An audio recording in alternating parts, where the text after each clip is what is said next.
J'ai l'audace de penser que nous qui lisons beaucoup sommes naturellement plus ouverts d'esprit et plus curieux. C'est pour ça qu'aujourd'hui j'avais vraiment envie, dans ce nouveau point enluminé, de vous parler de vulgarisation scientifique. Vous vous en doutez, pour tout ce qui est sujet scientifique qui pouvait m'intéresser, au départ je me suis principalement tournée vers un support écrit, un support livre, pour apprendre tout un tas de choses sur des sujets que je ne maîtrisais pas. Quand j'étais petite, j'avais énormément de livres très intéressants sur des sujets divers et variés. Et donc, à l'âge adulte, j'ai envie de dire, j'ai continué à me tourner vers ce support. Les sujets qui m'intéressent sont extrêmement vastes et il y a notamment l'astronomie parce que j'ai eu un papa complètement fanat d'astronomie qui m'a un petit peu passé sa passion, en tout cas son intérêt pour l'astronomie, et j'ai donc voulu en apprendre plus sur ce sujet-là et ça a parfois été un peu difficile. Tout simplement parce que personnellement je ne suis pas une foudre de guerre en physique, en mathématiques, etc. et qu'il fallait pour moi une manière très simple d'expliquer les choses et qu'il fallait parfois reprendre des bases qui peut-être pour certains paraissaient évidentes mais qui pour moi n'étaient pas forcément bien claires ou bien posées. Donc dans certains livres que j'ai trouvés, j'ai pu rencontrer en fait ce que je cherchais. Je pense notamment à Poussière d'étoiles d'Hubert Reeves, qui est un livre vraiment très intéressant quand on veut en apprendre plus sur l'univers, sur l'astronomie, sur tout ce qui nous entoure, parce que non seulement c'est assez simple, facile d'accès, bien expliqué, mais en plus de ça c'est un livre qui est superbement illustré. Il existe sous ce format poche, donc hyper facile à transporter. Mon père, quand j'étais petite, l'avait en grand format, donc c'était un grand livre auquel il fallait faire attention, etc. Là, c'est un petit livre que j'ai pu lire dans le métro, que j'ai pu lire dans mon lit, donc vraiment qui est pour moi hyper facile d'accès et qui, à mon avis, peut être une super bonne base.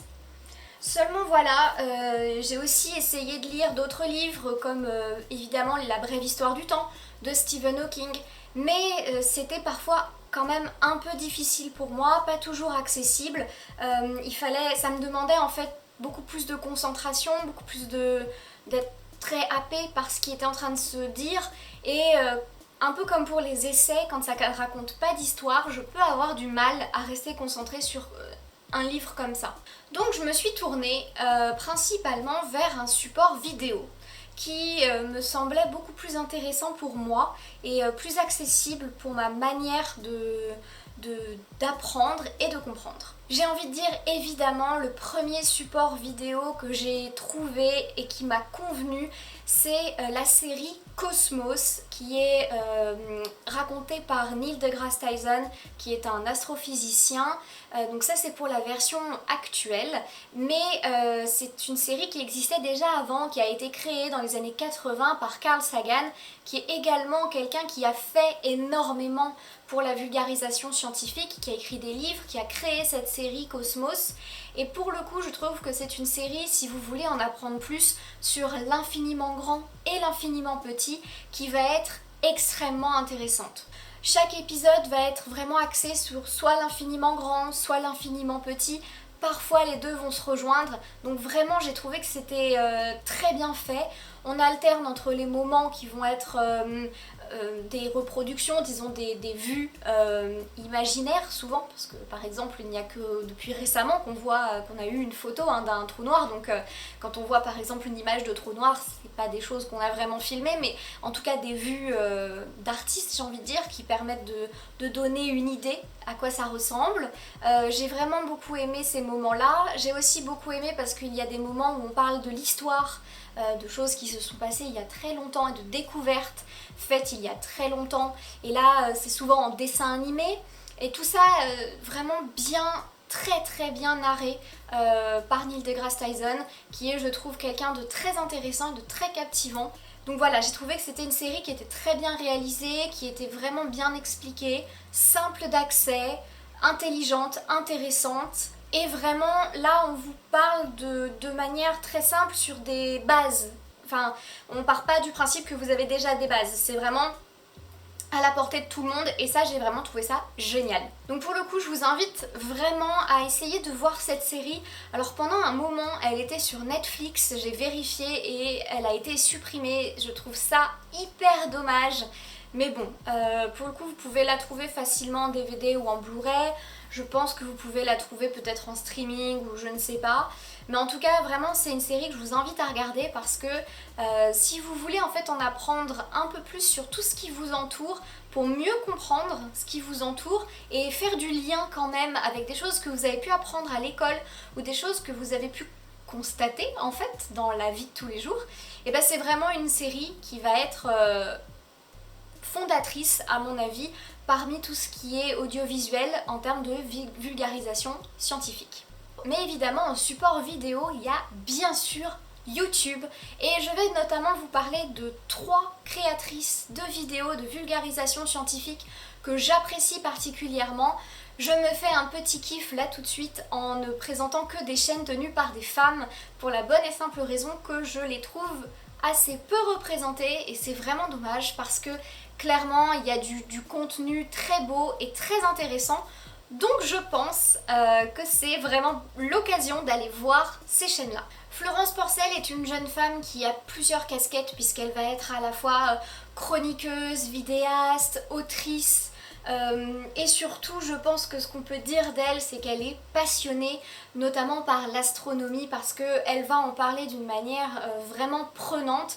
Elle a fait beaucoup de choses, là je vais vraiment parler de sa chaîne YouTube à elle. On peut aussi la retrouver sur une autre chaîne de vulgarisation scientifique qui s'appelle String Theory FR où elle fait une émission qui est très intéressante aussi, donc si vous aimez son travail, je vous invite à aller voir.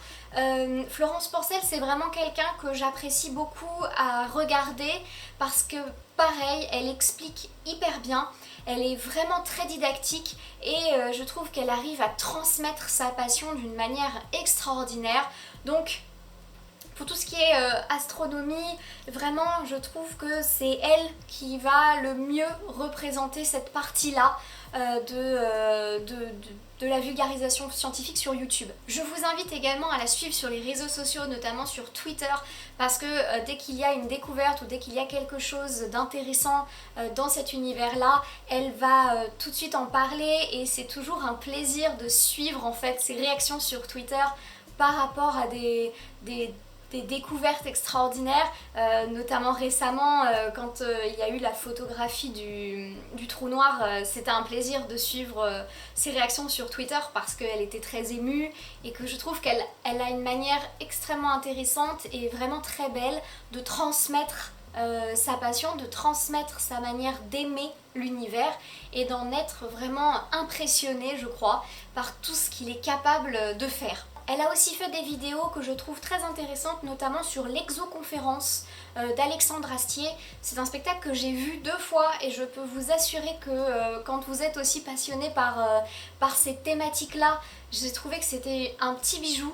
Et justement, il y a un documentaire, elle s'entretient avec Alexandre Astier, qui est également quelqu'un qui est passionné en fait et curieux, intéressé par tout ce qui l'entoure. J'avoue que j'aime beaucoup ce genre de personnes qui ne viennent pas du tout en fait d'un milieu universitaire ou quoi, mais qui par contre ont la force de dire je suis tellement passionnée que dans tous les cas ça va rester quelque chose dont je vais parler parce que c'est vraiment ça qui m'intéresse dans la vie quoi. Donc moi ça me plaît beaucoup de voir parler des gens comme Alexandre Astier, Florence Porcel qui surtout entre eux, qui partagent vraiment une vraie passion, un véritable amour pour l'univers qui nous entoure.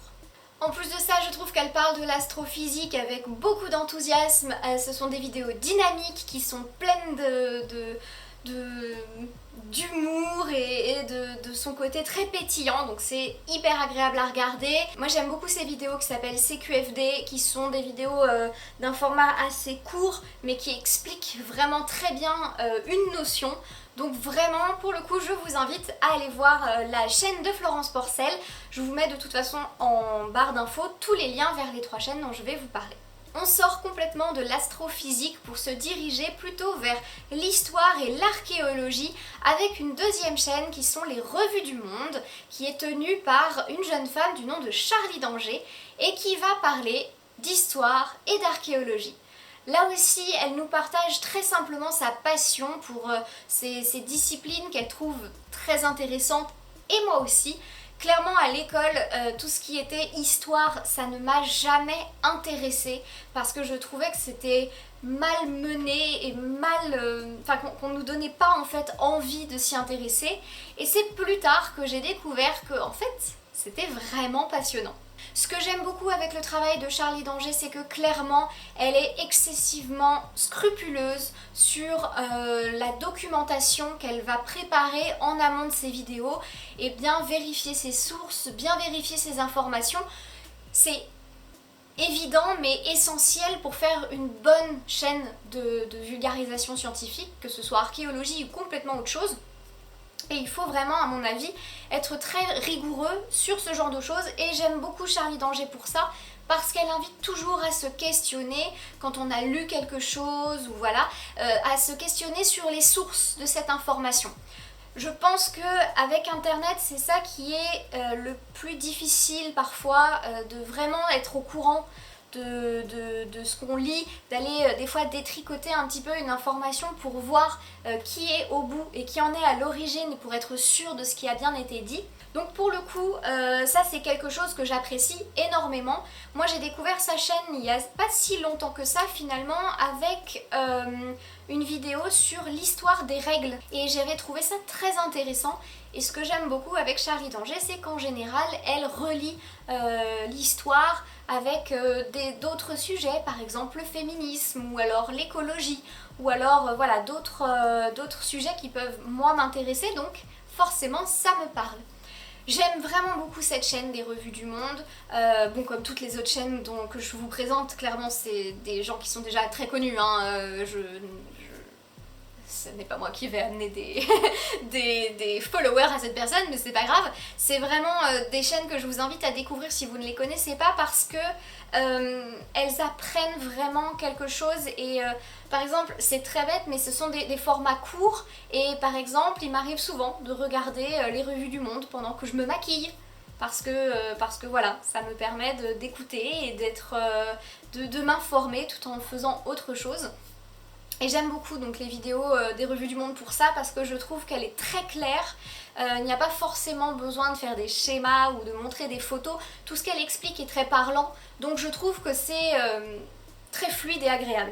En plus de ça, et ça ne gâche rien, je trouve que la qualité des vidéos est extrêmement bonne, que ce soit le générique, que ce soit la qualité d'image, la lumière, le son, enfin vraiment, je trouve que tout est très qualitatif. Et ça, je trouve que c'est vraiment agréable et plaisant quand on regarde une vidéo. Ce que j'aime aussi beaucoup dans les revues du monde, c'est que les vidéos sont assez différentes. Elle arrive à varier les plaisirs, j'ai envie de dire.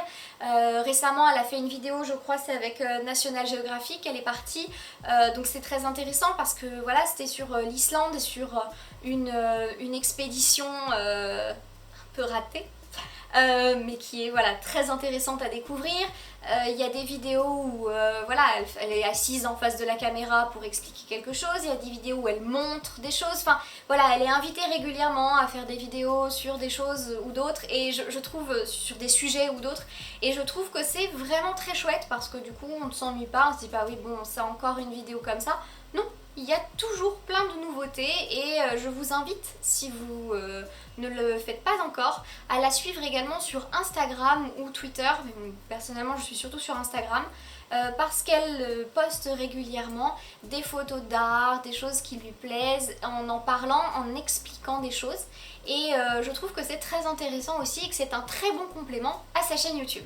La dernière chaîne YouTube de vulgarisation scientifique dont j'ai envie de vous parler, c'est une chaîne que j'ai découvert hyper récemment qui s'appelle Passé Sauvage, qui est tenue par une femme qui s'appelle Clotilde Chamussy et qui va vraiment venir parler à nouveau d'archéologie, d'anthropologie et d'histoire. Cette chaîne, je l'ai découverte grâce à la chaîne de Dirty Biology, donc Léo Grasset, qui a créé en fait une colloque et une autre chaîne qui s'appelle le Vortex, que je vous invite vraiment à aller voir, où en fait le but et le principe, ça va être de réunir dans une colloque plusieurs youtubeurs de vulgarisation scientifique pour faire des vidéos ensemble et justement recroiser parfois les informations pour mieux creuser un sujet qui a été évoqué. C'est donc de cette manière que j'ai découvert Passé Sauvage et pour le coup c'est un vrai coup de cœur. Je trouve qu'elle fait des vidéos de très bonne qualité qui sont passionnante, bien expliquée. Je trouve aussi qu'elle est très didactique, que sa manière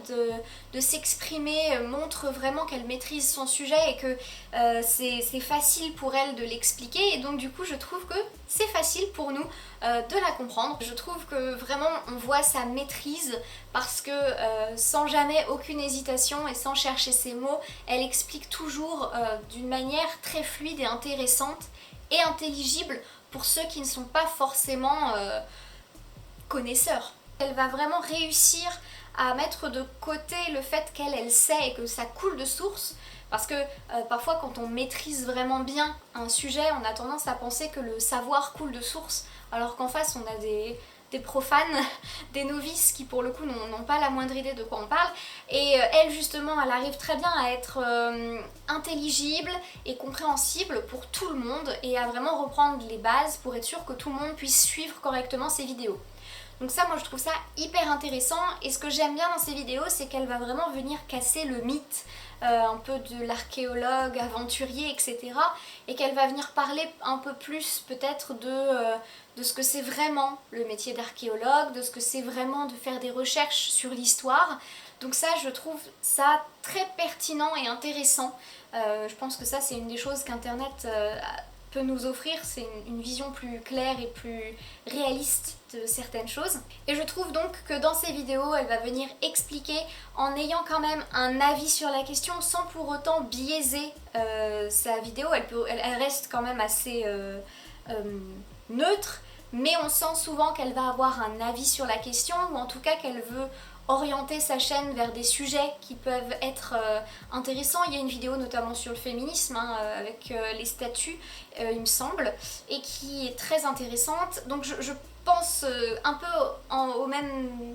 au même titre que Florence Porcel ou Charlie d'Angers. Ce que j'aime beaucoup c'est Clotilde Chamussy, c'est que ce sont des femmes qui sont fières d'être des femmes et qui vont en profiter dans leurs vidéos pour parfois parler de la condition de la femme ou en tout cas de sujets qui les interpellent et qui sont actuellement d'actualité.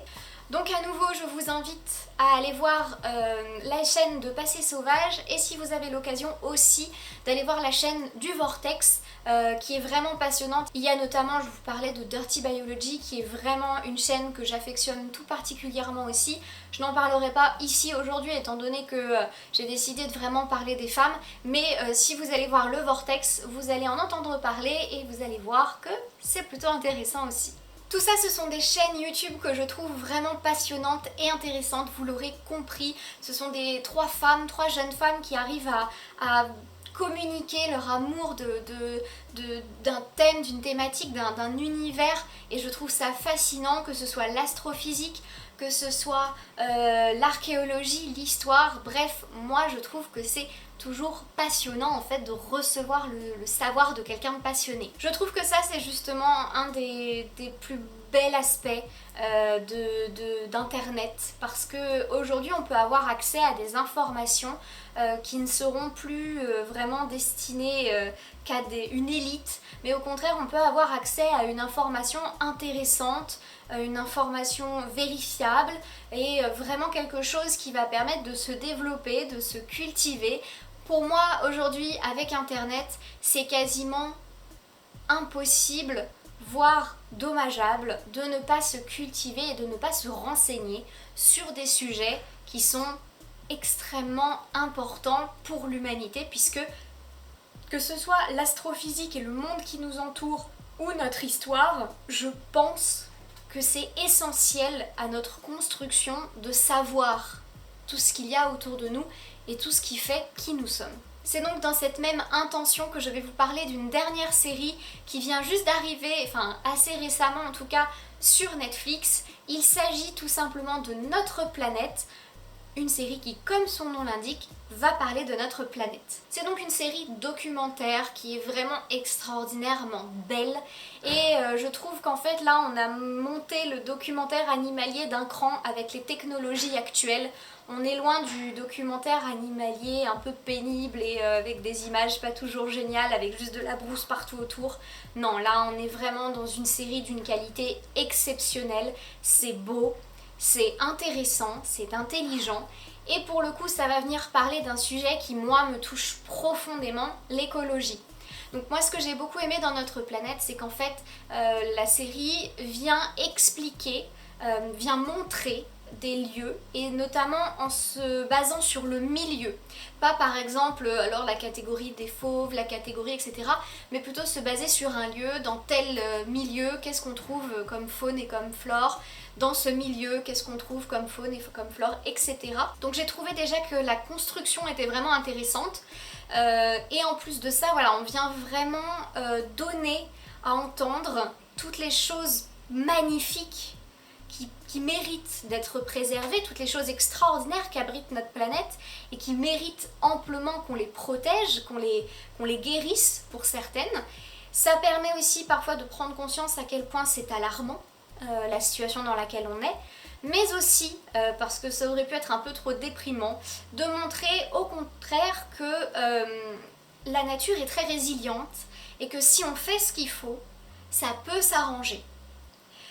Donc ça, j'ai trouvé ça très bien que ça soit explicité dans ce documentaire parce que voilà, on pourrait un petit peu avoir ces documentaires très alarmistes, très voilà, c'est la catastrophe, bon ben très bien, ben, c'est la catastrophe, on va tous crever, laissez tomber. Non, là vraiment on vient nous dire oui, c'est alarmant, c'est une catastrophe écologique qui est en train de se produire, mais il y a des choses que l'on peut faire et si on les fait, il est largement possible de sauver notre peau et sauver la peau des animaux autour de nous parce que la nature est résiliente, la nature reprend toujours ses droits et que finalement, j'ai envie de dire cette phrase ridicule et en même temps très vraie, la vie trouve toujours son chemin.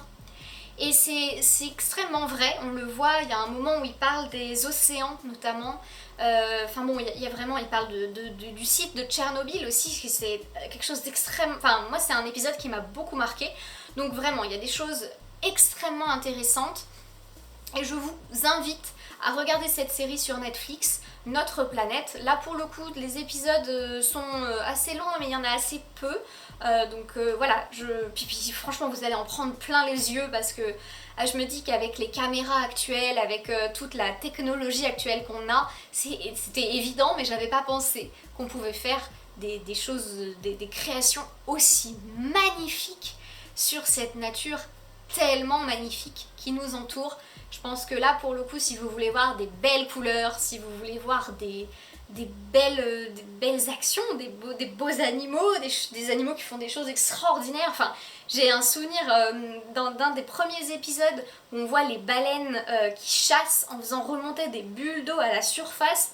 Vu de haut, c'est d'une beauté. Enfin, moi franchement, ça m'a transcendée parce qu'il y a des choses que je ne connaissais pas et ils ont pu filmer des choses qu'on ne filme pas souvent, notamment des animaux qu'on ne filme pas beaucoup, notamment les narvals. Donc pour le coup, j'en ai pris mais plein les yeux. Et mon copain qui au départ n'était pas forcément intéressé, je lui en ai tellement parlé qu'il a absolument voulu regarder. J'ai une amie aussi qui a commencé à regarder. Bref, j'ai converti des gens à cette série et ils ont tous été hyper contents. Et mon copain il était là, oh, regarde hein, ce soir. Et donc je pense que ça lui a plu. Voilà, ce point enluminé numéro 3 touche déjà à sa fin, j'espère que ça vous aura intéressé. J'ai eu l'impression de très mal parler de ces chaînes YouTube que j'aime beaucoup, alors je vous invite vraiment à aller les voir, ou en tout cas si vous les connaissez déjà, à en parler en commentaire, parce que je trouve que ce sont des chaînes qui méritent qu'on en parle peut-être un peu mieux que ce que j'ai fait. Et en tout cas, je vous invite aussi à partager s'il y a d'autres moyens de connaître d'autres éléments de vulgarisation scientifique que vous connaissez et qui vous plaisent. Partagez ça en commentaire. Et en attendant une prochaine vidéo, je vous souhaite une très bonne semaine. Ce week-end, il y a les Imaginales, donc peut-être que je croiserai certains d'entre vous. Et en attendant, je vous dis à très bientôt.